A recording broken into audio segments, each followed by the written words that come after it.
2016 7 Eylül'e girmek nasip oldu. Öncesinde ben Malezya Uluslararası İslam Üniversitesi'nde psikoloji eğitimi aldım. Fikir de zaten oradan çıktı. Girerken o zamanlar biraz daha zordu. Çünkü ilk gece yolda uyuduk, ikinci gece mescitte, üçüncü gece Refah Kapısı'nın önünde, dördüncü gün herkes girdi, ben girememiştim. Beşinci günü elhamdülillah girdim. Zaten ilk girdiğimde de oranın toprağını öpmek oldu işim. Ve Gazze'ye de ben Türkçesinde toplum ruh sağlığı oluyor. Klinik psikolojinin bir bölümü. O konuda master yapmaya gittim. Böylece oraya eğitim amaçlı giden ilk uluslararası öğrenci oldum ve bu anlamda da zaten okul beni çok güzel karşıladı. Hatta çok özel bir karşılama yapmışlardı. Ruhumun özgür olduğunu hissettim. Mesela insanlar diyorlardı ki orada elektrik yok, nasıl dayanıyorsun? Diyordum ki elektrik olmayınca insanlar arasındaki ilişki çok güçlü. Yani mesela bütün perşembe günleri bütün evli kadınlar annelerini ziyarete gidiyorlar.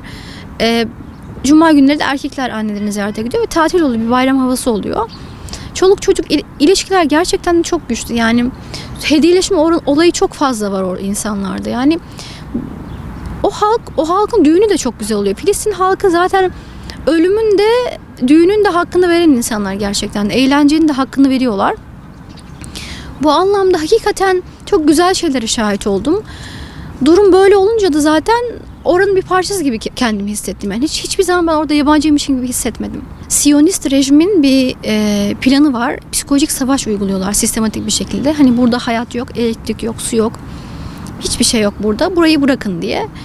Sanki böyle açık bir hapishaneymiş izlenimini veriyorlar ve insanları bu psikolojide yaşamaya zorluyorlar. Hiçbir şey yapmıyorsam bu insanların yanındayım. Bu bile zulme bir tokat atmaktır aslında. İşte cuma yürüyüşleri oluyor orada. Siyonistlerin elinde en güçlü silahlar var ve Gazze halkı çoluk çocuk, yaşlı kadın hepsi beraber sınırlara gelip diyorlar ki biz özgürlüğümüzü istiyoruz. Ona rağmen o en güçlü silahları elinde olan bu Siyonist askerleri tepelerin arkasında saklanarak bir şeyler yapmaya çalışıyorlar ve silahsız, korumasız o halka ateş açıyorlar ve şehit olanlar arasında işte çoluk çocuk her yaştan var şu ana kadar. Birçok genç birçok uzuvunu kaybetti. Ona rağmen bir korku var onlarda. Yani bu anlamda o ortamı görünce bu zorlukların biteceğine inanıyoruz. Yani şu anda oradaki suç oranı diğer ülkelere nazaran çok daha az bir durumda. Normalde Filistin nüfusu, Filistin toprakları arasında 2 milyon Gazze'de yaşıyor. 2,5 milyon da Filistin diğer kalan bölgelerinde dağılmış bir şekilde yaşıyorlar. Ona rağmen suç oranı çok daha düşük bir seviyede. İnsanlar birbirini tanıyor. Hala bir yetimhane yok orada mesela. Çünkü yetim kalan çocuklara oranın kendi akrabaları sahip. Çünkü ben oradayken mesela bayağı bir bombardımanın başladığı bir zaman oldu. Her tarafı füzeliyorlardı. Birkaç apartman indirdiler. Ve orada evsiz kalan insanlar oldu. Ama işte ihtiyaçları olduğu halde onları hemen evlerine alıp sahip olduklarının en güzelini verdiler. Ben bazen inanamıyordum. Diyordum ki bu insanlar bu kadar zulüm altında kaldı. Ona rağmen insanlıklarını kaybetmemişler. Ona rağmen ilişkileri çok kuvvetli. Anlatabiliyor muyum? Yani o ortamı görünce dedim ki Rukiye sen burada kalmalısın. Burada yapacak çok şey var.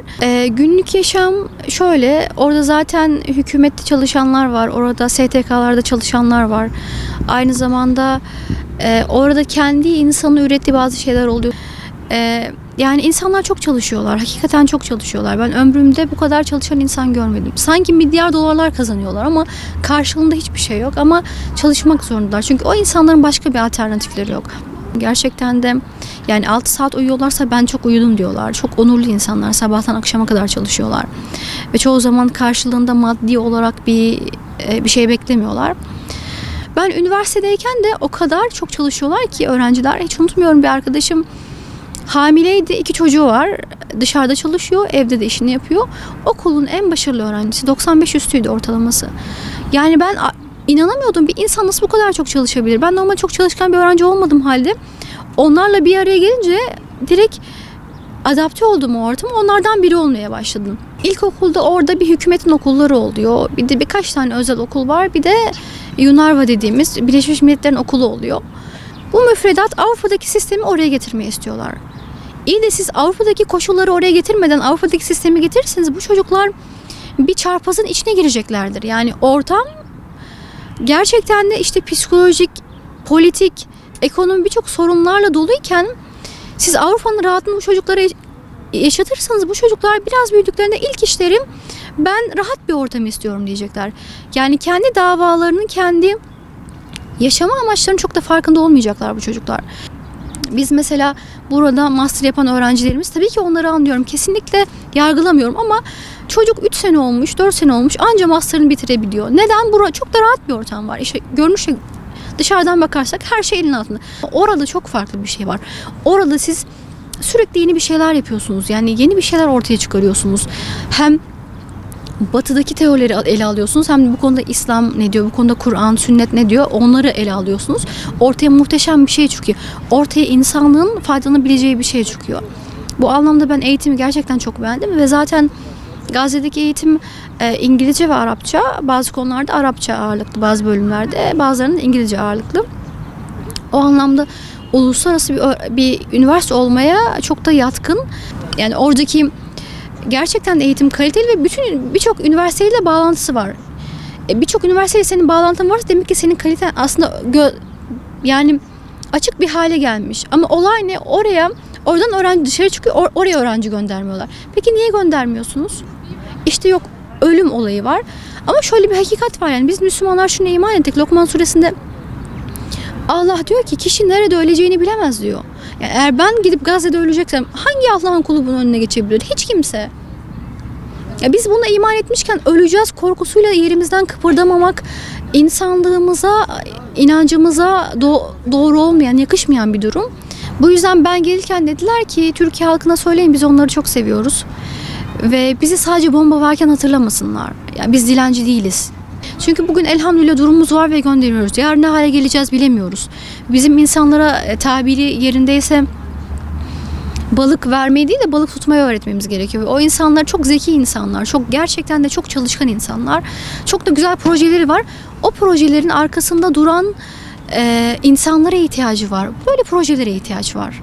Anlatabildim mi? Bu anlamda biz özellikle STK'lara sesleniyorum. Bir şey yapmak istiyorlarsa Filistin halkı için o insanları orada daha rahat yaşatabilecek projelerle gitsinler oraya. Ve diyorlar ki abluka var. Ya biz abluka olayını çok da ciddiye almamalıyız. Yani neticede insani durumlardan bahsediyoruz ve uluslararası hukukta bunlara yer verilmesi gerekiyor. Bu yüzden orayı bir Birleşmiş Milletler Eğriz kapısından elini kolunu sallaya sallaya gidip ben oraya insani yardım götürüyorum diyorsa bizim insanlarımız nerede, bunun neresindeler? Neden bunu yapamıyorlar? Yani zaten elimizde bir kaynak var. Elhamdülillah Türkiye halkı bu konuda çok cömert. Her türlü yardımı destekleme konusunda üzerlerinin yok gerçekten de. Ülkemiz bu konuda gerçekten de meşhur, yani dünya çapında artık kendini gösterdi bu anlamda elhamdülillah. Bu yüzden oraya hazır bu yardımlar gitmişken neden oraya kalkınacak projeler olmuyor? Biz orayı kalkındıracak projeler yaparsak o insanların orada tutulmasına daha çok yardımcı olabiliriz. Ama biz sadece işte kumanya, işte bilmem para, şu bu şekilde sanki bir fakire böyle bir güzellik yapıyoruz gibi yardım edersek o zaman ne bizim istediğimiz ne biz amacımıza ulaşırız. Çünkü bizim amacımız insanlara yardımcı olmak. Biz yardım adı altında o insanların çökertmesine sebep olacağız. Bunun farkında değiliz.